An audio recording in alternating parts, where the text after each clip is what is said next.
안녕하십니까. 매 눈으로 세상의 흐름 읽어드리는 Y타임즈 정세 분석의 추복일입니다. 유럽연합과 최악의 갈등 상황에 빠지는 중국이 이 관계 개선을 위해서 최근 독일을 비공식으로 방문해가지고 이 독일의 싱크탱크에 대해서 제재를 처리하는 그런 논의를 포함해서 화해를 시도했지만 실패했다. 이런 사실이 확인돼가지고 그 배경이 주목받고 있습니다. 홍콩에서 발행되는 사우스 차이나 모닝 포스트는 3일 이런 보도를 했습니다. 복수의 소식통을 인용해가지고 우홍보 중국 유럽 사무 특별 대표가 이끄는 이 중국 대표단이 지난해 11월 마지막 주에 독일 저명 싱크탱크인 마르카토로 중국학연구소 측, 이게 마르카토로 중국학연구소를 영어로는 이제 줄여서 메릭스라고 그러는데 이 메릭스 측 인사들을 만났다 이렇게 전한 겁니다. 그러면서 이 사우스 차이나 모닝 포스트는 중국 전직 관료들로 구성된 해당 대표단은 당시 베네룩스 3국과 아이슬란드를 순방하던 중이었다라고 전했습니다. 그런데 이 중국 측이 독일의 이 메릭스, 그러니까 메르카토로 중국학 연구소 측 인사들을 만난 이유가 뭐냐면 이 기관에 대해서 중국이 제재를 했는데 이 제재 해제 문제를 논의하기 위함이었다는 겁니다.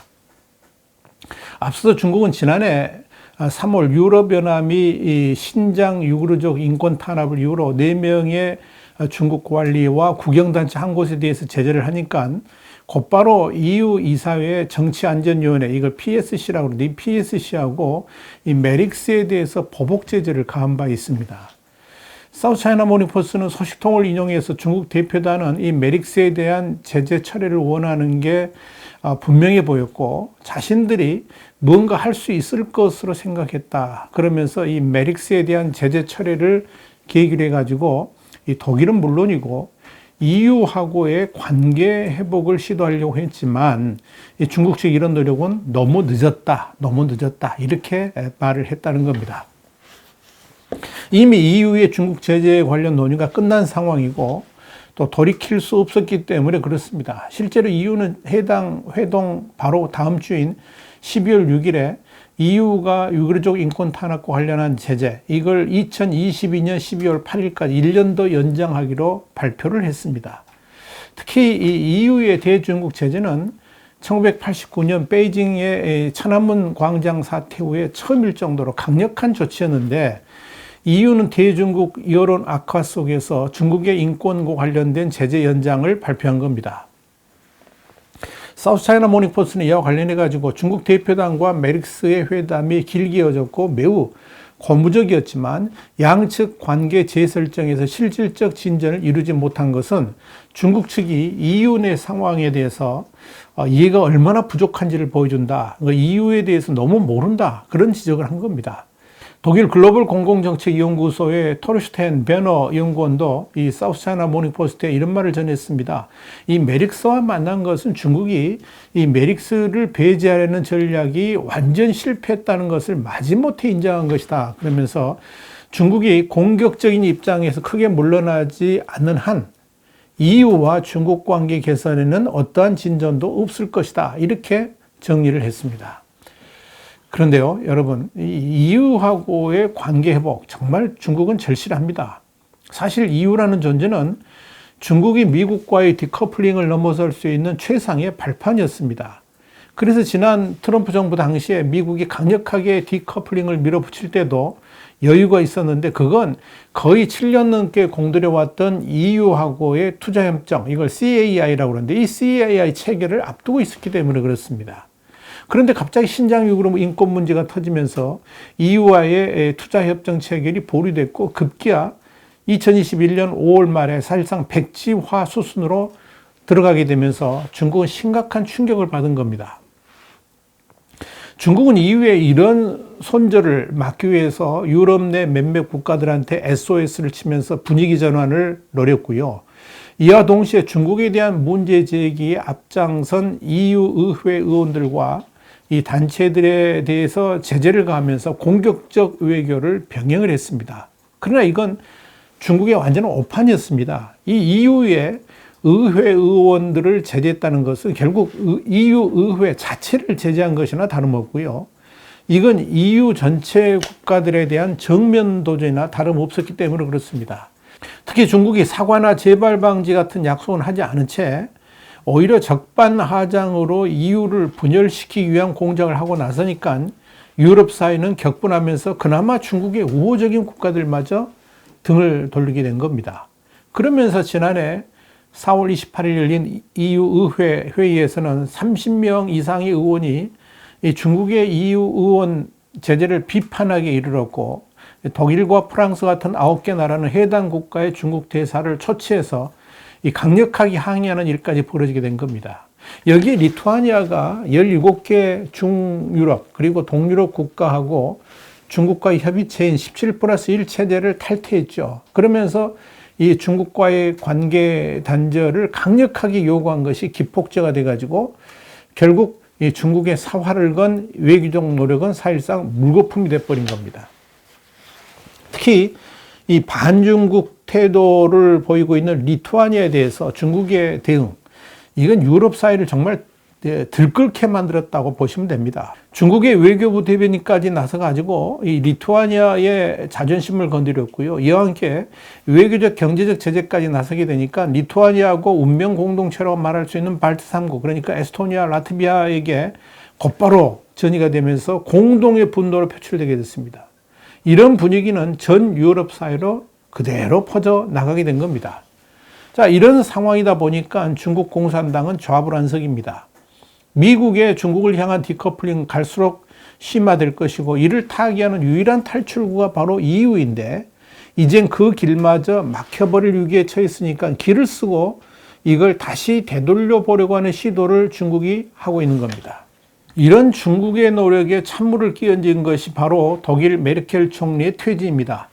앙겔라 메르켈 독일 총리는 지난 16년간 유럽에서 중국의 가장 우호적 지도자로 손꼽혀 왔죠. 사우스차이나 모닝포스트는 지난해 8월 10일 이런 보도를 한 적이 있습니다. 16년 동안 집권하면서 인권 같은 이념적 가치보다는 경제 등의 실용적 가치를 중시해서 유럽에서 중국의 가장 우호적인 지도자였던 메르켈 총리가 곧 퇴임하게 되는데, 이는 중국에게 엄청난 충격으로 다가오게 될 것이다. 그러면서 중국이 메르켈 총리를 이용해서 EU를 중국 편으로 끌어들이는데 어느 정도 성공을 했었는데, 이젠 유럽에서 가장 큰 우호 세력을 잃게 되었다라고 보도를 한 겁니다. 사우스차이나 모닝포스트는 이어서 인권 탄압과 경제적 반칙 행위에 제동을 걸어야 된다는 압박 속에서 EU가 노련한 심판인 메르켈 총리 없이 미국과 중국이라는 두 슈퍼파워의 싸움에 끼게 됐다라고 전망을 했습니다. 그만큼 중국을 대변해주고 보호해줄 방어막이 사라진 상황에서 중국의 외교는 상당한 부담감을 가질 수밖에 없다, 그런 의미입니다. 그래서 중국은 지난해 12월 우군이었던 메르켈이 물러난 다음에 이 메르켈의 후광을 이용해서 나고 올라프 숄츠 신임 이 독일 총리의 새 정부하고 교류를 위해서 지대한 공을 들여왔습니다. 이유는 딱 한 가지죠. 지난해 5월 유럽의회가 보류했던 EU와 중국의 포괄적 투자협정 CAI 비준이 이루어질 수 있도록 독일의 지원을 얻기 위함이었습니다. 신화통신에 따르면 시진핑 중국 국가주석은 지난해 12월 21일 숄츠 신임 총리하고 전화통화를 했는데요. 여기서 중국은 양국 관계를 매우 중시한다 그러면서 최근 몇 년 동안 양국 간 협력은 중국과 EU를 이끌어왔고, 이는 양국의 시대 발전의 조류에 순응하는 올바른 선택이라고 강조를 했습니다. 그러면서 시진핑은 건설적인 태도로 EU와 중국 관계를 발전시켜서 이 EU와 중국 투자협정이 조속한 시일 내에 효력을 발휘하기를 바란다라고 덧붙였습니다. 그런데요, 여기에 대한 독일 측의 반응은 냉랭했습니다. 중국 측은 이 숄츠 총리하고의 대화 내용을 상당히 자세히 공개를 하면서 기대감을 나타냈는데, 반면 독일 정부 측은 아주 간략하게 언급하는 데 끝났습니다.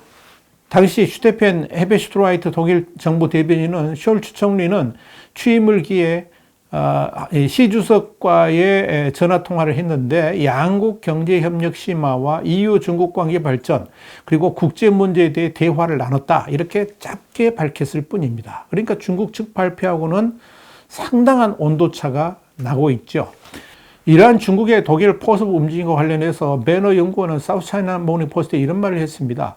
중국이 독일 정부를 설득해가지고 중국과 EU 투자협정 비준을 밀어붙인다 할지라도 유럽 의회에 대해 강한 반대 기류를 고려할 때 현재로서는 더 이상의 진전은 없을 것이다 그랬습니다. 그러면서 아무 소용없는 짓이다 이렇게 내다본 겁니다. 또한 2018년까지 주중 EU 대사를 지냈던 디트마르 슈바이스구트는 양국 관계가 조만간 좋아질 것으로 기대하지 않는다 그러면서 중국이 EU 의회 의원들과 기관들에 대해서 보복 제재를 한 상황에서 유럽과의 투자협정 재개를 논의하는 것 자체가 어불성설이라 그랬습니다. 그러면서 중국이 그런 외교적 변화도 하지 않는다는 것은 EU와 진짜 관계를 회복하고 싶은 의사가 있는지 의심들게 만든다. 이렇게 사우스차이나 모닝포스트에 전했습니다. 그러면서 그는 중국이 리투아니아에 압력을 가하는 방식은 유럽 사회와 중국을 긍정적으로 이어질 수 있는 상황 자체를 완전히 파괴한 것이나 다름없다라고 말했습니다. 결국 중국의 공격적인 전랑 외교 방식이 EU와의 관계를 냉랭하게 만들었고 또 그런 외교 방식을 버리지 않은 채 투자협정 체결로의 복귀만 노리는 중국의 태도가 오히려 이 중국과의 관계를 더 파괴시키는 결과를 낳고 있다라고 진단한 겁니다. 자, 이렇게 그나마 중국에 대해 우호적이었던 독일마저 중국을 냉랭하게 대하고 있는 데다가 독일의 외교장관마저도 완전히 반중적 인사가 들어섬으로 인해 가지고 중국은 더 이상 유럽 사회에 발을 디딜 기반을 상실하게 된 것으로 보입니다. 이젠 오히려 EU가 중국을 향해서 공세에 나서는 국면으로 전환되고 있습니다. 지난해 11월 25일과 26일 화상으로 열린 회의인데요. 13차 아시아 유럽 정상회의 아셈에서도 샤를 미셀 유럽연합 정상회의 상임의장은 이런 말을 했습니다. 보편적인 민주적 권리와 기본 자유를 바탕으로 협력을 심화하자라고 말을 했는데 여기에 대해서 일본의 아사히 신문은 11월 27일 EU가 중국의 패권 확대를 경계하면서 기본적인 가치를 공유하는 아시아의 민주주의 국가들에게 손을 내밀었다라고 분석을 했습니다. 또한 니혼게이자의 신문도 홍콩 및 신장 위구르 인권 문제로 유럽과 중국의 외교 관계가 급속히 악화됐고 코로나 사태를 거치면서 유럽에서 중국에 대해 부정적 여론이 형성됐다라고 전했습니다. 실제로 EU는 지난 3월 신장 위구르족 인권 탄압에 연루된 중국 관리 4명과 단체 한 곳을 제재한 바 있었는데 여기에 대해 중국의 일간지 가디언은 유럽 중국 관계가 루비콘강 그러니까 돌이킬 수 없는 지점을 건넜다라고 평가를 한 바 있습니다. 그리고 지난해 9월에는 EU가 대만과의 관계 강화 내용을 담은 첫 인도태평양 전략을 발표한 바 있죠. 또 지난 10월 21일에는 EU 의회가 대만과의 관계를 강화해야 한다는 내용의 결의안을 압도적인 찬성표로 통과시킨 바 있습니다. 그리고 11월 3일에는 의회 대표단이 이례적으로 대만을 공식 방문하면서 EU하고 중국 간의 관계가 어느 정도 수준에 이르렀는지를 또다시 확인시켜 줬습니다. 이뿐 아닙니다. 역시 유럽사에서 상당히 친중적 행보를 보였던 프랑스와 누리지 의원을 포함한 프랑스 의원 6명이 대만을 방문해서 민주주의 국가 간의 협력의 필요성을 강조하기도 했습니다. 결국 EU는 사실상 등을 돌렸습니다. 돌이킬 수 없을 정도라고 해도 과언이 아닙니다. 여기에 영국, 독일, 프랑스도 중국을 견제하기 위해서 아시아로의 회귀를 서두르고 있고요. 중국과 거리 두기에 나선 유럽 국가들은 일본, 아세안, 인도와의 관계를 강화하고 있습니다. 이렇게 유럽에서마저 손절당한 중국, EU의 상황 파악마저도 제대로 하지 못한 채 그저 들이대기에 바쁜 중국 외교를 보느라면 참으로 한심하기 짝이 없다는 생각이 듭니다. 중국이 왜 저럴까요? 이유는 딱 한 가지입니다. 중국이 최고라는 착각 속에 살고 있기 때문에 그렇습니다. 중화 사상에 도취된 중국 외교의 속사를 지금 EU와의 관계를 통해 그대로 노출하고 있는 겁니다. 와이타임 정세 분석이었습니다. 다음 시간에 다시 뵙겠습니다. 감사합니다.